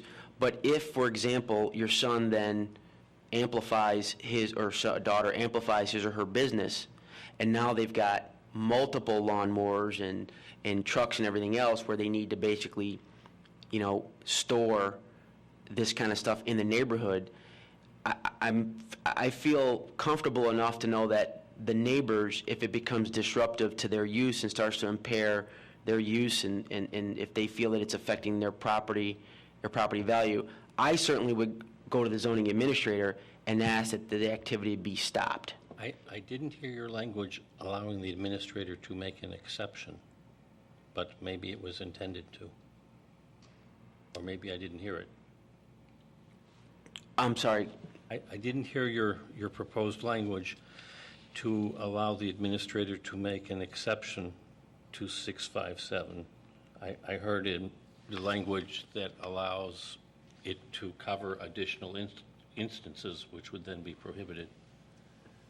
Well, because I think that the language, the way it's written, at least L, is written to allow the zoning administrator to make or to identify, make determinations that other uses are prohibited if it's brought to the zoning administrator. If I understood it, you were inserting that new language into L as it reads. Correct. So that the phrase "as determined by the zoning administrator pursuant to the provisions," yada, yada, would still be there. Oh, yes. I did, but the way L is written right now, it's just, the way I read it, it's limited to the uses A through K. And A through K those are specific.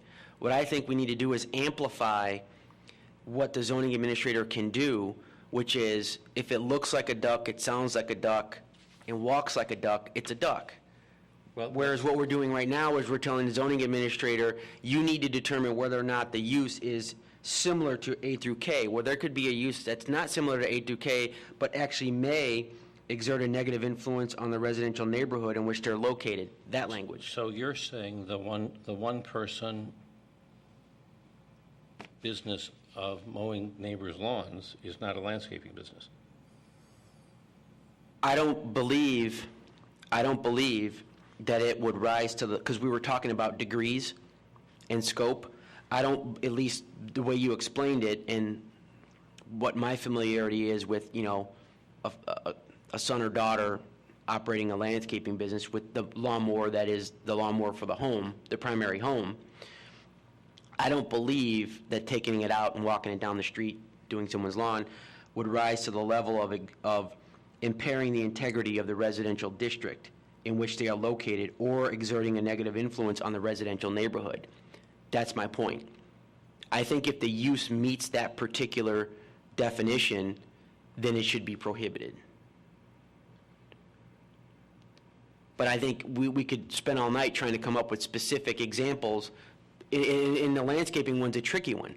We could not succeed. Well, I know, but I'm saying since I think the landscaping one is the most realistic one, I don't, again, that's why I think there's these other uses that are in gray areas. I think we need to leave it up to the zoning administrator and do what they're paid to do. Lenny, can you argue that from the other side also and prohibit a landscape business and have somebody say, well, it's my son that is just taking my lawnmower out? That isn't a landscape business. I think that would probably pass through. But it would be on the books as prohibiting somebody that has a vehicle license for over 12,000 pounds by the city, which is a major dump truck and whatever. I think we need to address the landscapers. I think that's what brought this here. Okay. I'm just not sure how to do it. There's a motion and a second. Is there discussion? I would like you to separate your motion into two motions and have one motion just deal with L, Okay. which I think you're allowing the administrator to make decisions about other categories we can't imagine. Right. And to make a ruling. Right. Can you make your Sure. motion just about L, and then can we Sure. go our separate ways on No problem. landscaping and construction? No problem. My motion is to amend L to insert the language from the first paragraph in 6-5-7, the language specifically being thereby impair the integrity of the residential district in which they are located or exert a negative influence on the residential neighborhood in which they are located. Is there a second to that amended motion? I seconded that motion. I don't believe that's a different motion, is it? I think it's the same one. I think it's the same motion, and I seconded it. Only considering L and not the, That's all Okay. that was the motion. is there discussion on that motion? Did I say it right, Commissioner Galloway? That's the motion. That's what I want. I didn't Okay. understand it to be that way before. I apologize. That's my We motion. digressed into landscaping. All those in, Well, yeah. all those in favor, say aye. Aye. Opposed? Motion passes. I really want reports before we look at, I agree with you. at the other Could items. Could we at least see if J is non-controversial? And if it is, dispose of that? That's the commercial rug carpet cleaning repair business when the rugs and or carpets are cleaned and or repaired on the premises of the home occupation. I mean, for that matter, I'm okay with J and K. Do I hear a motion? Can I ask what would be the issue of just allowing a rug to be repaired? It's noisy. It's dirty. There have been complaints. Okay. Any further discussion? I second the motion. Any further discussion on that motion, which is now seconded? All those in favor say This aye. motion is on J J. This is only? on J. All those in favor say aye. Okay. Aye. I've got a quick question here. I mean, again, if you're cleaning carpets, the question of chemicals come in. So if you're going to have the fire department actually tell you how hazardous, what do you call, landscaping trucks are with grass or whatever, why don't you find out about the chemicals that are being used here? So at least we know that point. If it's regular chemicals that we use at home, that's fine. But if it's something industrial, that's another story. Dennis? Yes, if I could add here, the source of complaint on this deals with at least one site, if not two sites, in the Fifth Ward where this has been a problem. And the issue has not so much been the chemicals as it's been the scale of the operation being inappropriate for the neighborhood and inappropriate for the large garage in which it's been operating. My concern had to do with chemicals and the impact it may have on people, but if that's not an issue, it's not an issue. I think the motion has been passed. I have another thing that I'd like to separate out if we could. Swimming pool cleaning supply. Is that something that we have questions about, or is that something that we could make its own K if it's not controversial? I guess I'd like to have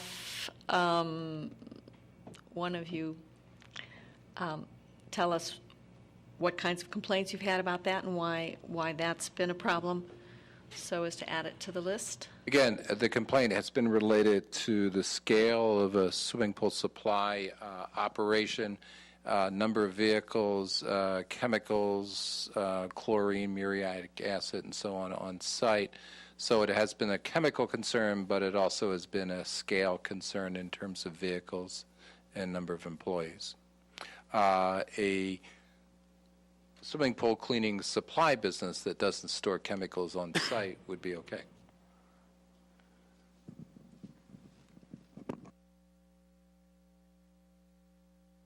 Just to piggyback on what Dennis just added, the example that was given at the zoning committee here was if you have such a business, but the only thing you do at home is, run an office and a computer and perhaps have a panel truck, that would be different than if you are storing these chemicals on site and the like, as opposed to storing them off site in a commercial storage facility. I see. So the descriptive phrase, when equipment, supplies, and/or other materials are stored on the premises of the home occupation, was meant to apply to swimming pool cleaning supply as well as construction and landscaping businesses. In other words, it modifies all of them. And any of them, at least according to the zoning committee's recommendation, would be fine if they confine themselves to management, billing, and possibly the vehicle. The administrative aspects of their business. The administrative aspects of the business. Okay.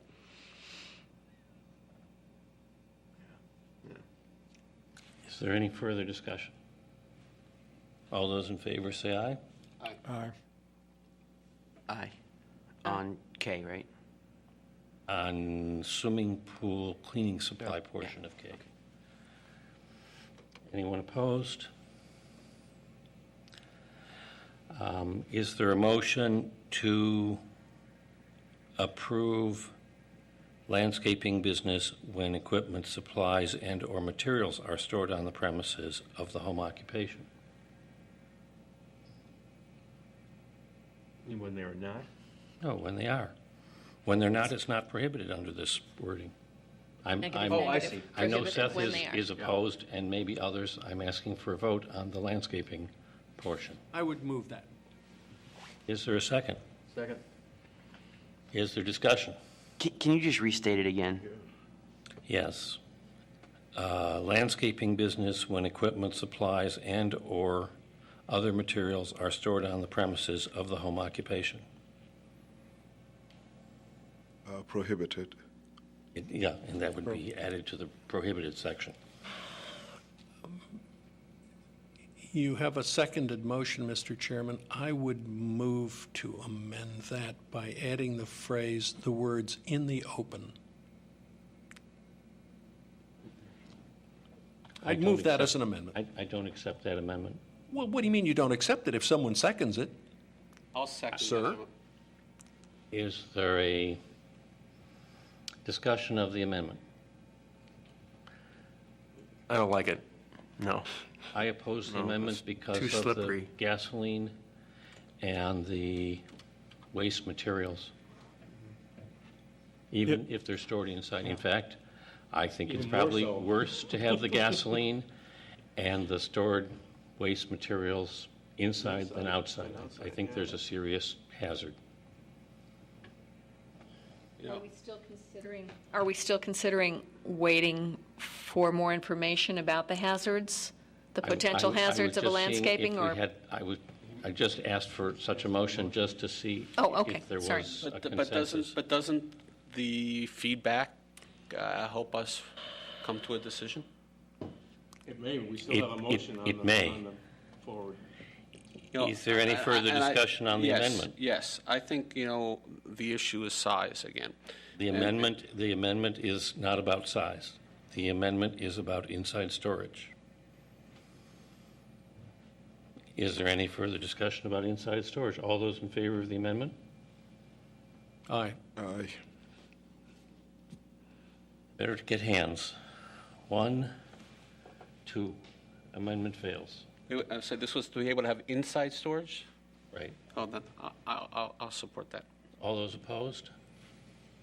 1, 2, 3, 4, 5. Amendment fails. All those, is there discussion of the motion, including a request that we defer it until we get more information? Well, you had already asked for it to be Yeah. deferred I- about a half hour ago. I He just did, made a but motion. if there's a consensus on this provision, then we don't need to defer it, because there wouldn't be any hazardous Right. material associated with this business. All those in favor of the motion? 1, 2, 3. All those opposed? 1, 2. It's going to be slippery here. What are we voting on 1, now? 2. Chairman, Scott, what are we voting on now? We're voting on whether to prohibit the landscaping business when equipment, supplies, and/or other materials are stored on the premises of the home occupation. Isn't that the vote we just took a minute ago? No, that was a vote to amend it to apply only to outside storage. So, having clarified what I think is the motion, all those in favor? 1, 2, 3, 4. All those opposed? I'll abstain. 1. With 2 abstentions or with 2 abstentions? Yeah. Motion carries. I still would strongly recommend that the P&D committee be provided with information about safety with respect to these items.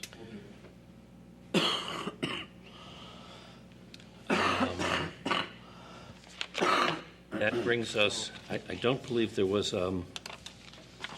any action taken with respect to the garage and carport section, which is the other amendment, proposed amendment. And I don't have the text in front of me.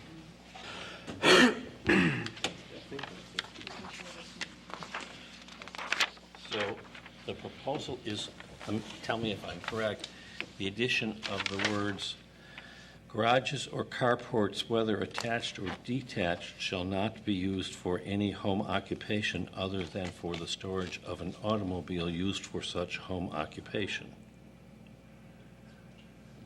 I'm afraid that's not correct. That's actually the original language. The language. Can you read the amended language? Certainly. 654K. Garages, whether attached or detached, may be used for any home occupation so long as use thereof, related to the home occupation, is subordinate in area, extent, and purpose to the principal residential use.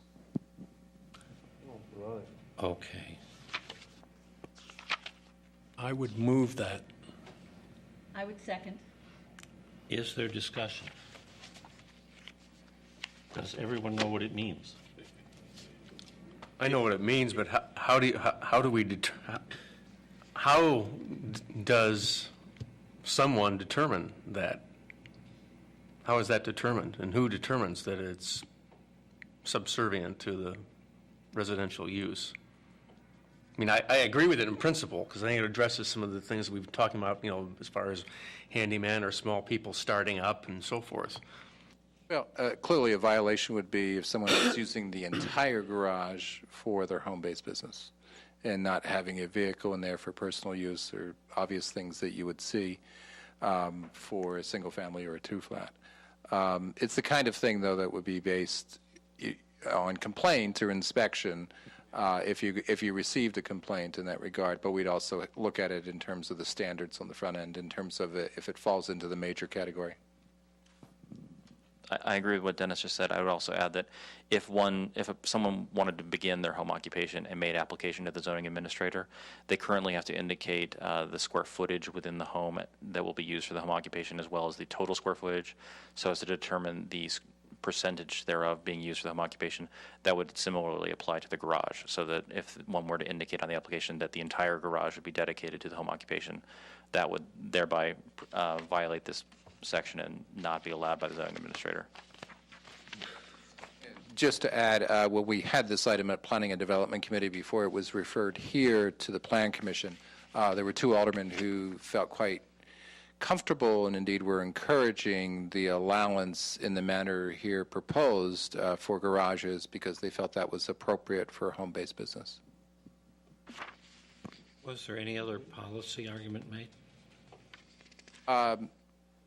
None that I remember specifically at that meeting, but over time, issues have been raised concerning the use of an entire garage by a home-based business, therefore, essentially eliminating the effective ability to use the so-called required parking in the garage.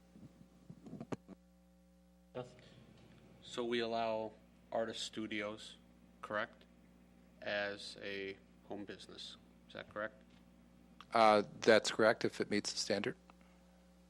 So somebody who wants to adapt their garage to an artist studio and not have a car parked in it would not be in compliance with this ordinance. They would need to leave a space for a vehicle as part of that. It doesn't mean that they're required to use it for parking the car. I assume they could store bicycles and luggage and non-home occupational stuff. We like bicycles. That's very green. I understand that, but I mean, I happen to know quite a few artists that use their garage here in Evanston for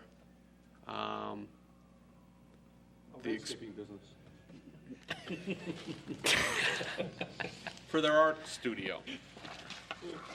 They do not park their cars in their art studio. So therefore, I would be against this, is it an amendment, whatever it is, that says you have to be subservient or subordinate to the home use. Just to be clear, the proposed amendment actually liberalizes the use of garages for home-based businesses. They're currently prohibited in terms of being used for a home-based business at all. I still think that if you're telling an artist who wants to use their home for their art studio, their garage for an art studio, saying they have to be able to park a car in there is pretty obscene, to be honest. I mean, I guess you could use the car for canvas. I mean, it makes sense for some businesses, and I understand why you want to do this, but it just doesn't make sense for some other ones. Somebody painting doesn't necessarily bother a neighbor. Comments, anybody? Well, yeah. If enforcement here is on the basis of complaint, then it seems to me we could probably not worry too much about those occupations which by their very nature are not likely to provoke complaints. Unless you have a neighbor that doesn't like you. Then you're screwed. Yes. Exactly, yeah. The neighbor's going to find some way to, Okay. Could I ask that you reread the proposed language? 654K, garages, whether attached or detached, may be used for any home occupation so long as use thereof related to the home occupation is subordinate in area, extent, and purpose to the principal residential use. Thank you.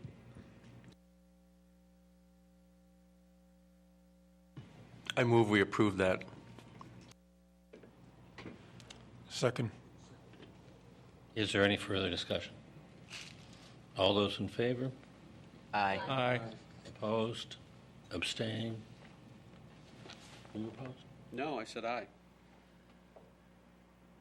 Motion carries. I believe that concludes, unless I've missed something. Did I miss something? One last one. It's also to 654.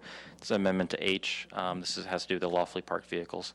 The language as it currently reads states, no outdoor display or storage of materials, goods, supplies, or equipment shall be allowed. The amendment leaves that language as is, and then adds, shall be allowed on the premises except for lawfully parked vehicles. It essentially forbids not only materials, goods, supplies, and equipment, but it also addresses vehicles not lawfully parked on the premises.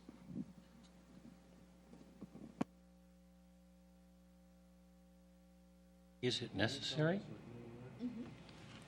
Or is it redundant?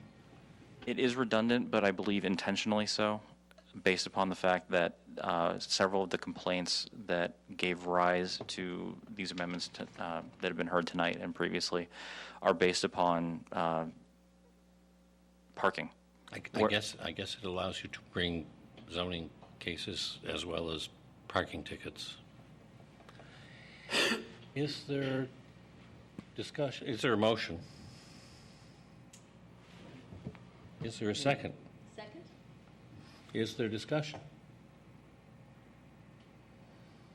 Hearing no discussion. All those in favor say aye. Aye. Aye.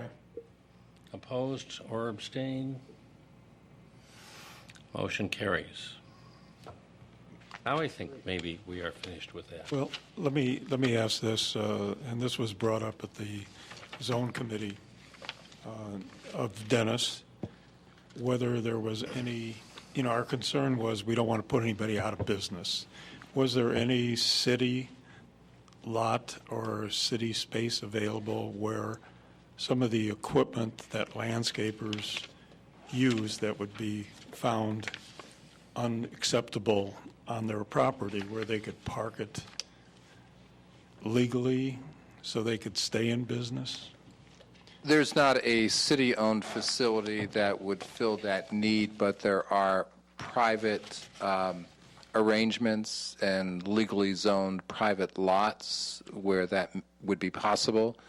Next Monday night, the council will consider a plat of subdivision on Smitty's property over on Dodge. There's a landscaper to the south that's been leasing from him since 2006.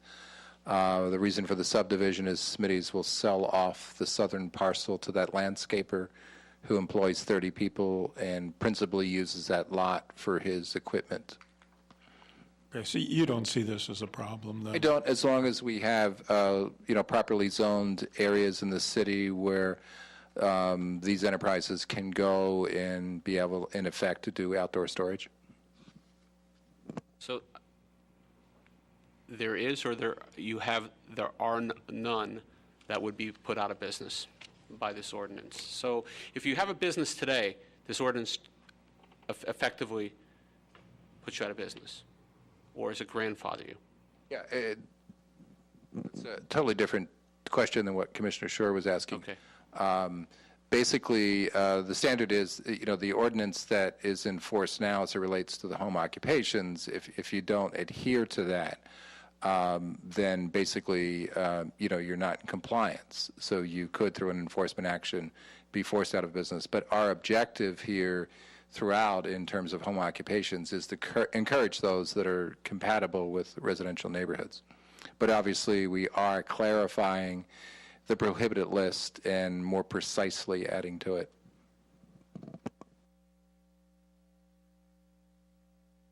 Any other questions? There is one item left on our agenda, which is the work plan.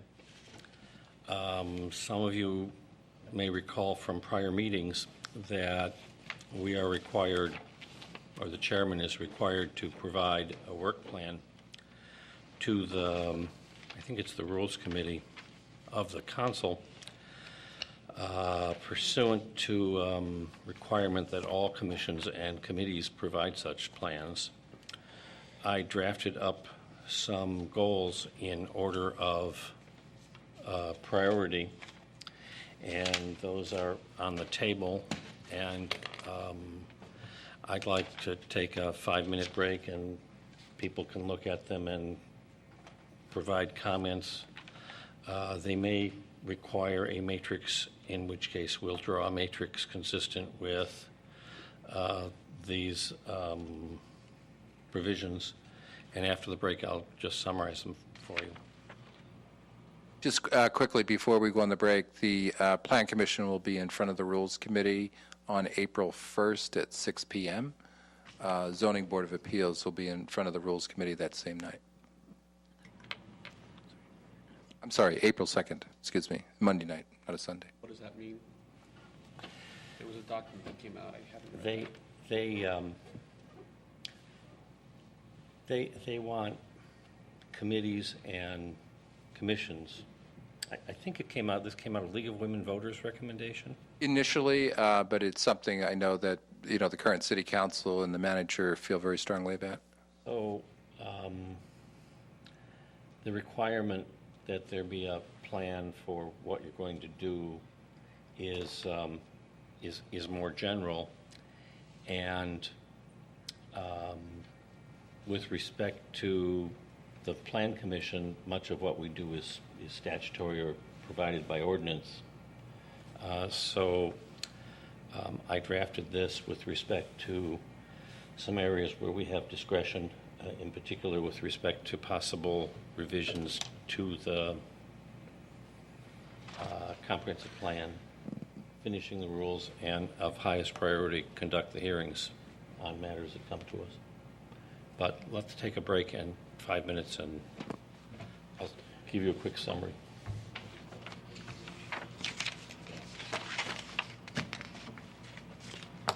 There was a request for everyone to send in suggestions. And so I think we might want to look at whether some additional areas need to be reserved for business uses.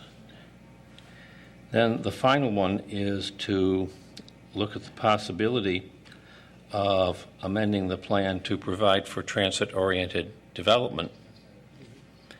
And transit-oriented development is a mixed development, and it's typically more dense than other kinds of development in much of Evanston.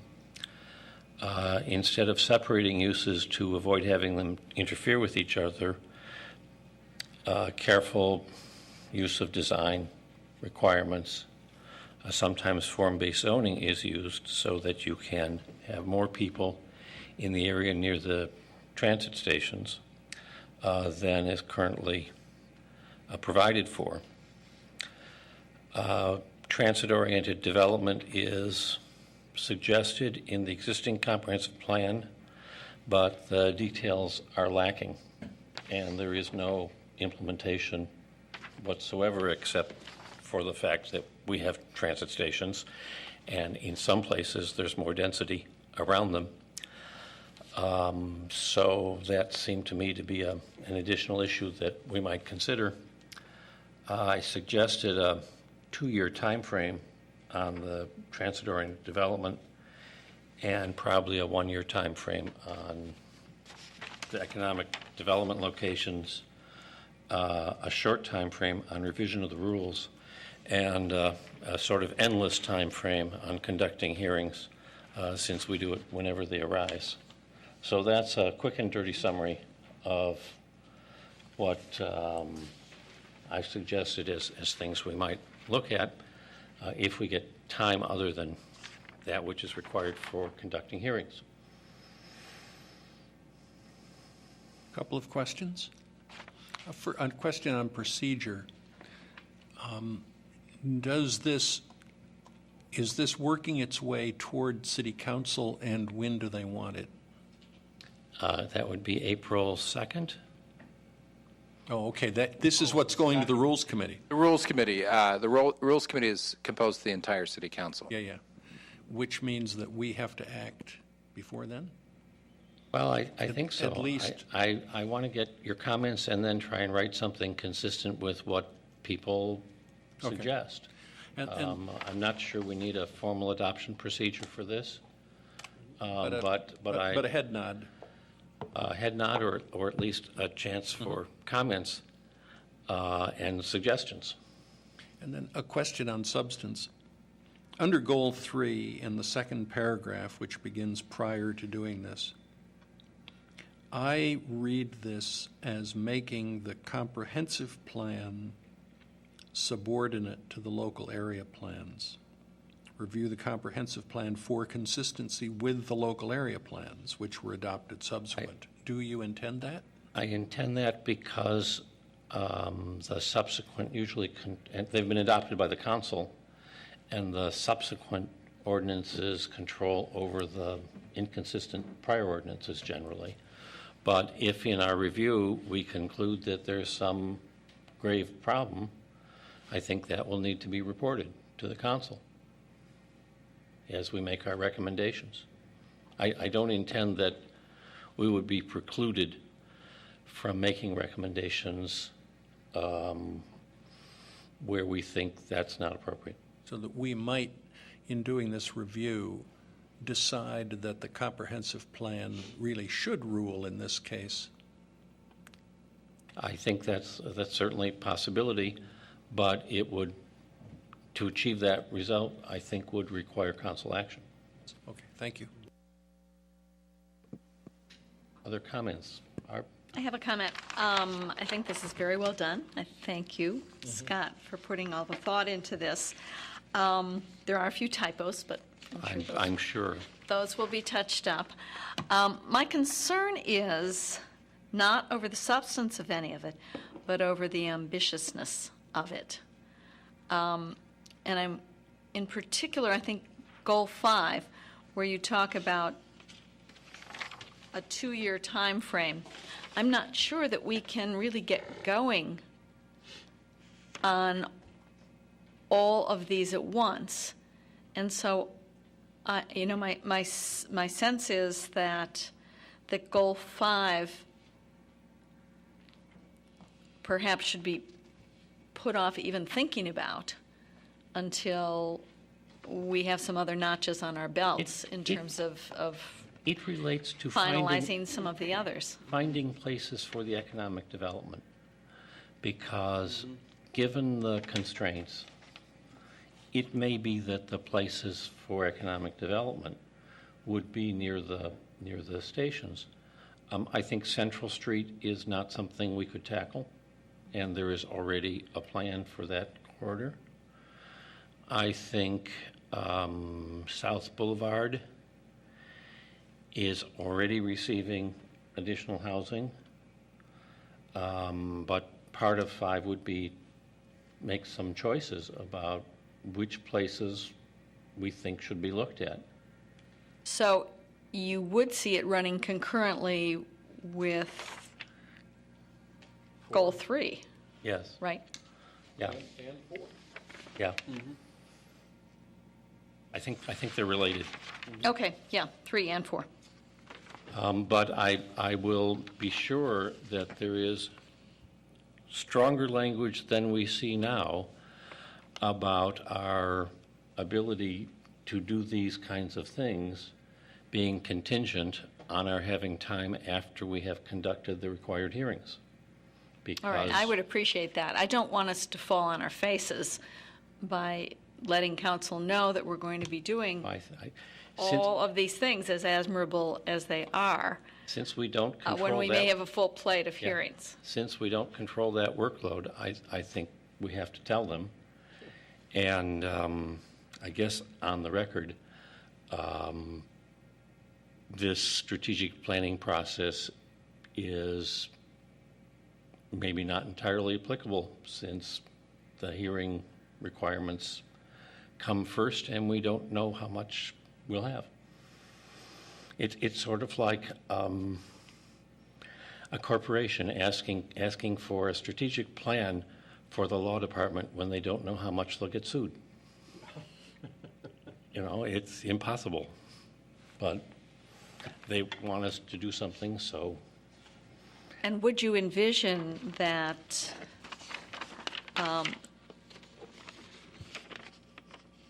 these goals, I guess I would say, particularly goal 4 and possibly goal 5, would entail a great deal of public input and a great deal of hearing time? I don't envision the initial stages and formulation to be one requiring a lot of public input, though any amendment requires hearings, maybe multiple hearings. Mm-hmm. So we would be making